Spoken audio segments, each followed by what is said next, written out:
कलिकाल में भगवान के नाम से बड़ा साधन दूसरा कोई और समझ ही नहीं आता। भगवान के नाम में जो सामर्थ्य है वो सामर्थ्य किसी भी साधन में प्रकट नहीं है। इसलिए हमारे गोस्वामी जी ने मानस जी में गाया है, कलियुग केवल नाम आधार,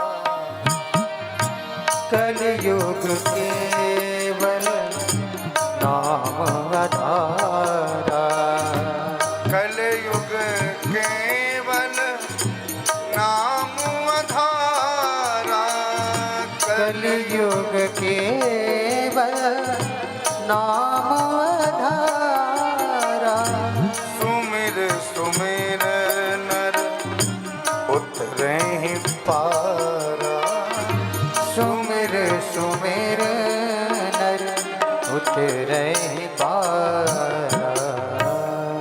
इस कलिकाल में भगवान के नाम को लेने का अभ्यास बनाना चाहिए। भगवान का नाम हम लोग रटें।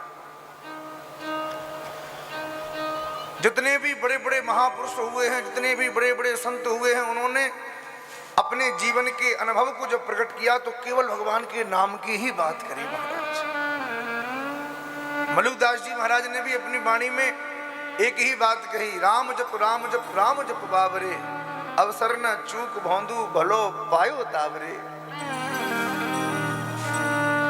जो तू राम नाम चित धरतो, चाहे सूरदास जी हो, चाहे मीराबाई हो, चाहे कबीरदास जी हो, चाहे मलुकदास जी हो, चाहे गोस्वामी तुलसीदास जी हो, इन बड़े बड़े जितने भी भगवान के भक्त हुए हैं, इन्होंने अपनी वाणी के अंत में कलम तोड़ते हुए केवल एक ही बात पर जोर दिया कि जितने भी साधन हैं वो एक तरफ हैं और भगवान का नाम एक तरफ है।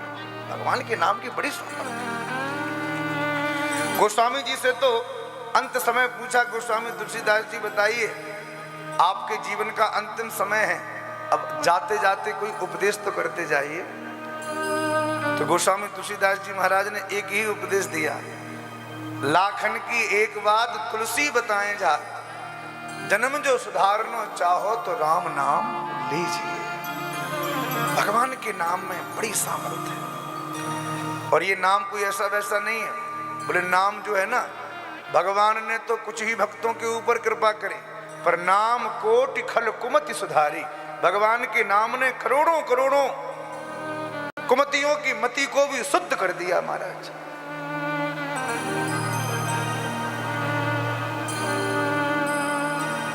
राम जी से भी ज्यादा प्रभाव, भैया आवाज यहां बंद हो गई पूरी, राम जी से भी ज्यादा प्रभाव राम जी के नाम का प्रकट किया महाराज। और वास्तव में राम से ज्यादा महिमा भगवान के नाम की है, क्योंकि नाम ही एक ऐसी चीज है कि जिसका आसरा लोगे ना, तो देखो नाम जब किसी का बोलेंगे तो रूप भी प्रकट होगा। जैसे हम कहें भैया प्रेम जी, तो प्रेम जी के नाम को जैसे ही हम बोलेंगे तो जो जो प्रेम जी को जानते होंगे उनके मन में प्रेम जी की शक्ल प्रकट हो जाएगी तुरंत।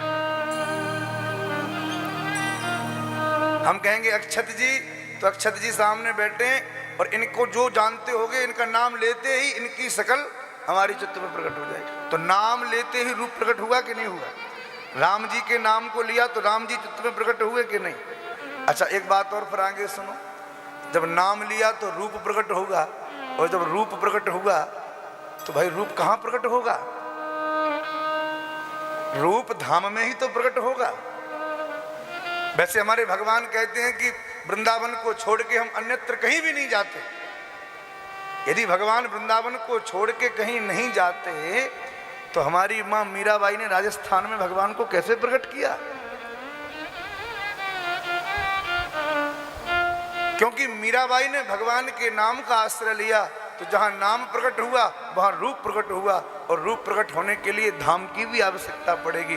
तो भैया वहां वृंदावन भी प्रकट हो गया, जिस धाम में हमारे ठाकुर जी प्रकट हो गए। और जहां धाम प्रकट हो जाए, रूप प्रकट हो जाए, भगवान प्रकट हो जाए, तो बताओ वहां भगवान की लीला प्रकट हुए बिना रह सकती है क्या? लीला भी प्रकट हो जाए। इसलिए एक नाम में सब कुछ समाहित है। एक बार हमारे राम जी समुद्र के किनारे विराजमान थे।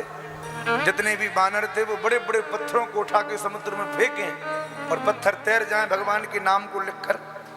राम जी के मन में आया, बताओ मेरे नाम की इतनी महिमा कि मेरे नाम से पत्थर भी तैर रहे हैं। तो राम जी ने मन में विचार किया कि जब नाम की इतनी महिमा है तो हमारी कितनी महिमा होगी, हम भी थोड़ा देखें, एक परीक्षण हम भी करके देखें। तो हमारे राम जी धीरे से उठे, समुद्र के किनारे गए और एक बहुत बड़ा पत्थर रखा था। हमारे राम जी ने उस पत्थर को उठा के समुद्र में छोड़ दिया। जैसे ही समुद्र में पत्थर को छोड़ा कि पत्थर छोड़ते ही समुद्र में डूब गया। राम जी देख के आश्चर्य कर गए कि बताओ हमारे नाम से तो पत्थर तैर रहे हैं और हमने पत्थर को छोड़ा तो डूब गया। हनुमान जी पीछे पीछे चले आए, बोले प्रभु क्या लीला कर रहे हो। राम जी बोले हनुमान तुम देख रहे थे क्या। हनुमान जी ने कहा प्रभु हम तो आपको ही देखते रहते निरंतर। सेवक का धर्म ही एक ही है कि स्वामी की तरफ देखता रहे। स्वामी को कब किस बात की आवश्यकता पड़े, उत्तम सेवक जो होगा वो स्वामी की तरफ ही उसका पूरा ध्यान अग्रसर रहेगा। बोलो जय श्री राम। हनुमान जी ने कहा प्रभु मैं तो आपको ही देख रहा था। राम जी ने कहा हनुमान मेरी एक बात समझ में नहीं आई, मेरे नाम से तो पत्थर तैर रहे हैं और मैंने जैसे ही पत्थर समुद्र में छोड़ा तो पत्थर डूब गया। हनुमान जी चरणों में प्रणाम करते हुए बोले हे भगवान एक बात बताओ, आप यदि किसी को छोड़ोगे तो वो कहाँ तक तैरेगा, वो तो डूब ही जाएगा। आप तो पकड़ के रखो, आप छोड़ो मत। आपका काम छोड़ना नहीं है, आपका काम तो पकड़ना ही है। राम जी के नाम में इतनी सामर्थ्य है महाराज। जब राम जी के नाम से पत्थर तैरने लगे तो लंका में मंदोदरी ने रावण से कहा कि प्रभु आपके शत्रु राम जी के नाम से भी पत्थर तैरते हैं। आपके पास भले ही खूब शक्तियां हैं, बड़े मायावी हो, आपका बड़ा प्रभाव है, बड़े बड़े देवता भी आपके सामने नतमस्तक हो जाते हैं, पर भगवान आपने आज तक कभी पत्थर तैराया समुद्र में? आपके भीतर ये सामर्थ्य है कि नहीं? रावण ने भी महाराज बातों बातों में कह दिया देवी कैसी बात करती हो, मैं भी तैरना जानता हूं। चलो समुद्र के किनारे रावण मंदोदरी को लेके गया और रावण ने जाके बड़े भारी पत्थर को उठाया, हाथ में लिया और आंख बंद करके थोड़ी देर कुछ मंत्रों का वाचन किया, होंठ फड़फड़ाए और महाराज जैसे ही उस पत्थर को समुद्र में फेंका तो पत्थर डूब तैरने लग गया। महाराज मंदोदरी ने देखा तो बड़ा आश्चर्य हुआ, भाई मैं तो समझती थी कि आपके शत्रु राम जी के ऊपर ही सामर्थ्य है पत्थर तैराने की, पर आज मैं मान गई कि मेरे पति भी किसी से कम नहीं है, इनमें भी बड़ी सामर्थ्य है। जैसे ही महल में आए तो मंदोदरी ने रावण से पूछा कि महाराज एक बात बताओ, आपने जब पत्थर तैराया तो उस समय नेत्र बंद करके कुछ मंत्रों का वाचन कर रहे थे, वो कौन से मंत्र थे हमें भी तो बता दो। रावण ने कहा देवी मंत्र तो बता दूंगा पर किसी से कहोगी तो नहीं। अरे मैं क्यों कहूंगी, आप बताओ तो सही। रावण ने कहा देवी मैंने बातों बातों में तुमसे कह तो दिया कि पत्थर तैरा रहा हूं, पर जैसे ही पत्थर हाथ में आया तो आंख बंद करके हमने उस पत्थर को सौगंध रखा है कि हे पत्थर तुझे राम जी की सौगंध है, तू तैर जाना नहीं तो आज मेरी नाक कट जाएगी महाराज, इसलिए पत्थर तैर गया, हमारी इसमें कोई सामर्थ्य नहीं। तो भगवान के नाम की अनंत सामर्थ्य, अचंत सामर्थ्य है। इसलिए जीवन में कोई साधन बने या ना बने, कुछ कर पावे या ना कर पावे, पर हाथ में माला लेके भगवान के नाम की स्मृति, नाम का स्मरण जरूर करना चाहिए। चाहे वो कोई माता हो, चाहे कोई भैया हो, चाहे कोई वृद्ध हो, चाहे कोई नवयुवक हो, सबको भगवान के नाम को जपने का अधिकार है। अच्छा नाम की कोई विधि भी नहीं है।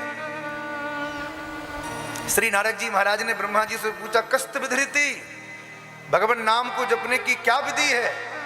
श्री ब्रह्मा जी महाराज ने कहा नास्त विधि, कोई विधि नहीं है महाराज। खाते पीते उठते बैठते जागते सोते कैसे भी रहो, किसी भी अवस्था में रहो, कहीं यात्रा कर रहे हो तो भी हाथ में माला लेके जा सकते हो, ट्रेन में जा रहे हैं तो हाथ में माला ले लो, घर में भोजन कर रहे हैं तो भोजन करने के बाद तुरंत हाथ में माला ले लो, नींद भी आ रही है तो लेटे लेटे हाथ में माला लेके जपते रहो महाराज। बताओ इससे सस्ता सौदा और क्या हो सकता है? और ये बात केवल हम नहीं कह रहे हैं कि लेटते सोते जागते को, गोस्वामी जी कह रहे हैं महाराज। भाव को भाव अनख आलस ही, भाव को भाव अनख आलस नाम जपत मंगल दिसि दसहि, नाम जपत मंगल दिसि दसहि। भाव से कुभाव से आलस्य से कैसे भी भगवान का नाम जपो, वो नाम अपना प्रभाव जरूर दिखाएगा। अरे भाई कोई जान के जहर खावे चाहे अनजाने में खावे, जहर खाओगे तो भैया मरना पड़ेगा ना। कोई अग्नि में जान के हाथ डालो चाहे अनजाने में डालो, अग्नि में हाथ जाएगा तो हाथ को जलना पड़ेगा। ऐसे ही भगवान का नाम कोई जान के लो चाहे अनजाने में लो, नाम अपना प्रभाव दिखाए बिना नहीं रह सकता, जरूर दिखाएगा।